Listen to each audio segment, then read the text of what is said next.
किसी भी और फील्ड में आप पहले 4-5 साल लगाते हो, कोई डिग्री लेते हो, डिप्लोमा लेते हो, फिर काम करना शुरू करते हो। फिर भी उसके बाद में इंटर्नशिप होती है, उसके बाद में भी पहले आप जूनियर लेवल से शुरू करते हो, फिर जाकर के एक ऐसा लेवल आता है जब एक्चुअल में आप काम करना शुरू करते हो।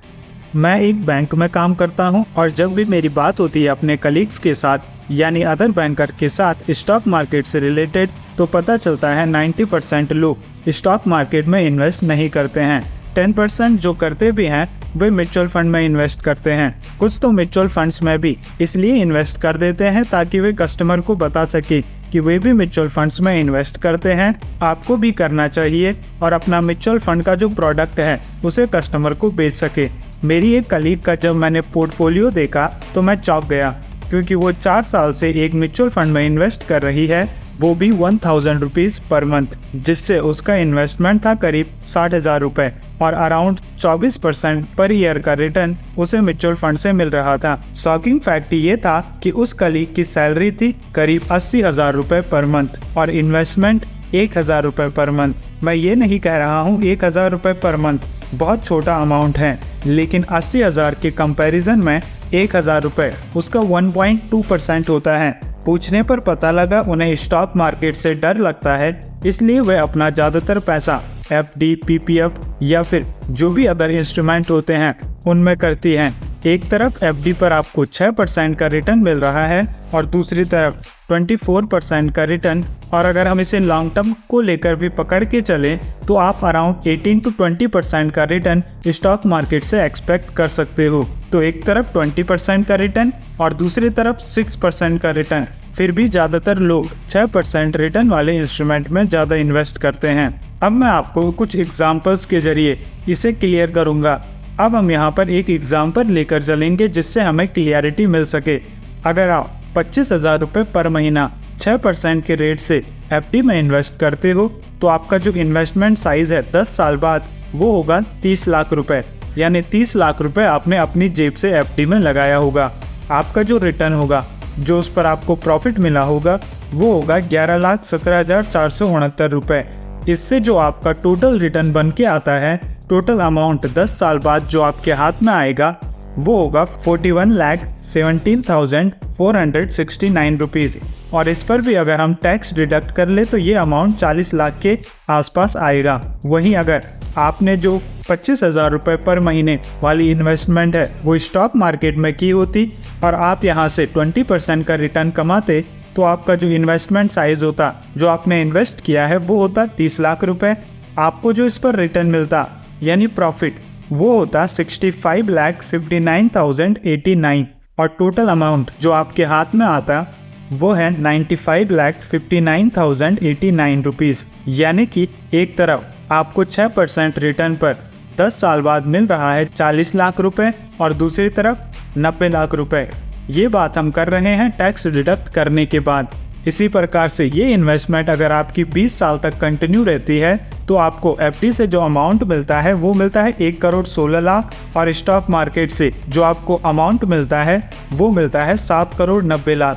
अगर हम एवरेज पकड़ के भी चलें तब भी आप 20 साल बाद FD में 1 करोड़ रुपए कमा पाओगे, जबकि अगर आप स्टॉक मार्केट को सीख कर उसमें इन्वेस्ट करते हो और वहां से 20% का रिटर्न कमा पाते हो तो आपका जो अमाउंट होगा वो होगा 7 करोड़ रुपए, यानी 7 गुना ज़्यादा। लेकिन फिर भी ज़्यादातर लोग स्टॉक मार्केट में इन्वेस्ट करने से डरते हैं, जबकि मुझे ऐसा लगता है स्टॉक मार्केट एक अच्छा सोर्स है साइड इनकम का, एक्स्ट्रा रिटर्न कमाने का, और वो एक्स्ट्रा रिटर्न्स आपके फाइनल अमाउंट में कितना बड़ा चेंज ला सकते हैं वो हम देख ही चुके हैं। स्टॉक मार्केट आधे से ज़्यादा लोगों को गैम्बल यानी जुआ लगता है। उन्हें लगता है स्टॉक मार्केट एक जुआ है। जो भी लोग इसमें इन्वेस्ट कर रहे हैं वो अपनी किस्मत के भरोसे जा रहे हैं। अगर उनकी किस्मत अच्छी रही तो उन्हें फ़ायदा होगा, उन्हें अच्छा प्रॉफिट मिलेगा, लेकिन जिनकी किस्मत बेकार रही उनका पूरा पैसा डूब जाएगा। लेकिन ऐसा नहीं है। मेरा मानना है वो हर चीज़ जो आप बिना सीखे करते हो, चाहे वो स्टॉक मार्केट हो, कार चलाना हो, वो एक जुआ ही होता है। अगर आप बिना पढ़े लिखे, बिना नॉलेज लिए स्टॉक मार्केट में इन्वेस्टिंग करने, ट्रेडिंग करने, FNO करने आ रहे हो तो हाँ, इस केस में स्टॉक मार्केट भी एक जुआ ही है और वो हर चीज़ जो आप बिना सीखे करते हो वो एक गैम्बल ही होता है। अगर आप स्टॉक मार्केट म्यूचुअल फंड्स के बारे में सीखते हो, नॉलेज लेते हो, फिर जाकर इसमें इन्वेस्ट करते हो राइट तरीके से, राइट एक्सपेक्टेशन के साथ, तो ये आपको एफडी पीपीएफ के कंपैरिजन में काफ़ी हाई रिटर्न दे सकता है। आपको स्टॉक मार्केट को एज ए बिजनेस ट्रीट करना है, तभी आप यहाँ से बेटर रिटर्न एक्सपेक्ट कर सकते हो। अगर आप इसमें किस्मत आजमाने आ रहे हो और ये सोच रहे हो कि आप भी कुछ अमाउंट यहाँ इन्वेस्ट कर दोगे और 1-2 साल में आपको 500%, 1000% का रिटर्न मिल जाएगा, तो ऐसा नहीं होता मेरे दोस्त। यहाँ भी आपको पहले नॉलेज लेनी होगी, सीखना होगा स्टॉक मार्केट कैसे काम करता है, जो लोग पैसा कमा पा रहे हैं और जो लोग पैसा नहीं कमा पा रहे हैं उनके बीच क्या डिफरेंस है।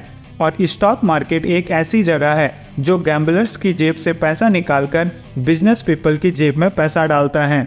तो अगर आप एक गैम्बलर की तरह स्टॉक मार्केट में आ रहे हो तो इन द लॉन्ग टर्म आपको लॉस ही होगा। लेकिन अगर आप इसे एक बिजनेस की तरह ट्रीट करते हो, एक साइड हसल की तरह ट्रीट करते हो, तो यहाँ से आप काफ़ी ज़्यादा पैसा बना सकते हो। अगर आपको मेरा पहला पॉइंट समझ में आ गया है, स्टॉक मार्केट सट्टा बाजार नहीं है, तो आपका अगला सवाल ये हो सकता है, हमें अपनी सैलरी का कितना % यहाँ पर इन्वेस्ट करना चाहिए। तो इसका आंसर हर इंडिविजुअल के लिए अलग अलग हो सकता है, लेकिन एक बेसिक फ्रेमवर्क जो मैं आपको यहाँ पर दे सकता हूँ, तो सबसे पहले आपको अपना इमरजेंसी फंड क्रिएट करना है, जिसमें आपको अपने 1 साल के एक्सपेंसेस को कैलकुलेट करके रखना है। फॉर एग्जाम्पल, अगर आपका पर मंथ का खर्चा 25,000 रुपये आता है, तो आप 2,50,000 रुपये या फिर 3 लाख रुपए इमरजेंसी फंड के रूप में क्रिएट कर सकते हो। इसके बाद इमरजेंसी फंड से भी ज़्यादा इम्पॉर्टेंट, आपके पास health insurance and term insurance होना चाहिए, जो आपको हेल्प करेगा इमरजेंसी वाली सिचुएशंस में। ये 2 चीज़ें करने के बाद आपकी जितनी भी सेविंग होती है, फॉर एग्जांपल आप 20% सेव कर पाते हो, 30% सेव कर पाते हो, 50, 60, 70% भी अगर आप सेव कर पाते हो, तो आप पूरा अमाउंट स्टॉक मार्केट में इन्वेस्ट कर सकते हो। लेकिन यहाँ पर हमारे पास 2 तरीके के इन्वेस्टर आते हैं, पहला कंजर्वेटिव इन्वेस्टर्स और दूसरा एग्रेसिव इन्वेस्टर्स।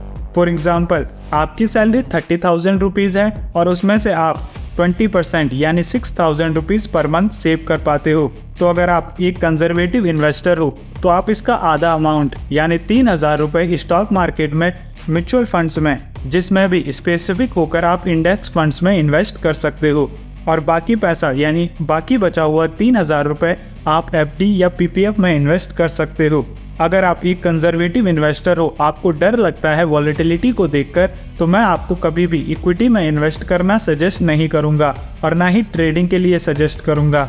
आप केवल बस इंडेक्स फंड में इन्वेस्ट कर सकते हो। लेकिन दूसरी तरफ अगर आप मेरी तरह एक एग्रेसिव इन्वेस्टर हो, तो आप पूरा 20% स्टॉक मार्केट में इन्वेस्ट कर सकते हो, जहां पर कुछ अमाउंट आप म्यूचुअल फंड में इन्वेस्ट कर सकते हो, कुछ अमाउंट आप इन्वेस्टमेंट के लिए अलग अलग स्टॉक्स में इन्वेस्ट कर सकते हो और बचे हुए अमाउंट से आप ट्रेडिंग कर सकते हो।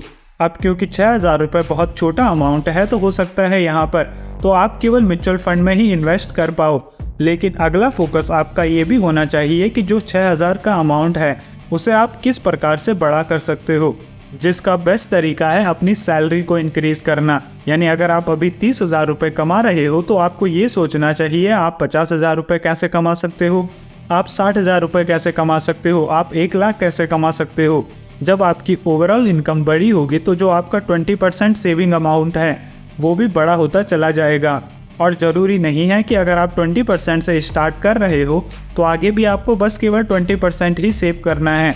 आप 30%, 40%, इवन 50% भी अपनी सैलरी का इन्वेस्टमेंट के लिए बचा सकते हो। अगर आप स्टॉक मार्केट में आ रहे हो और एक बिगिनर हो, तो मैं कहूँगा आप स्टार्ट कर सकते हो इंडेक्स फंड से, जिसमें आप निफ्टी 50 या सेंसेक्स 30 जैसे इंडेक्स फंड्स में इन्वेस्ट कर सकते हो। उसके बाद आप एक्टिवली मैनेज्ड म्यूचुअल फंड्स में इन्वेस्ट करना स्टार्ट कर सकते हो। देन आपको इक्विटी में इन्वेस्ट करना चाहिए।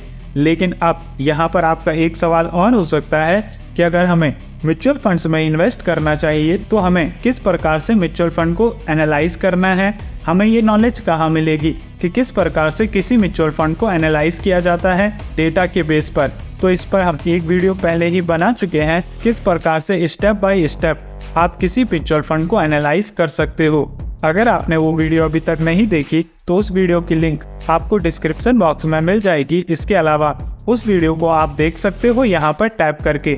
मैं मिलूंगा आपको उसी वीडियो में जहां पर मैं आपको बताऊंगा म्यूचुअल फंड क्या होते हैं, उन्हें किस प्रकार से एनालाइज किया जाता है, कैसे चूज किया जाता है कोई म्यूचुअल फंड अच्छा है या फिर बुरा। तब तक के लिए good bye, keep learning, keep growing.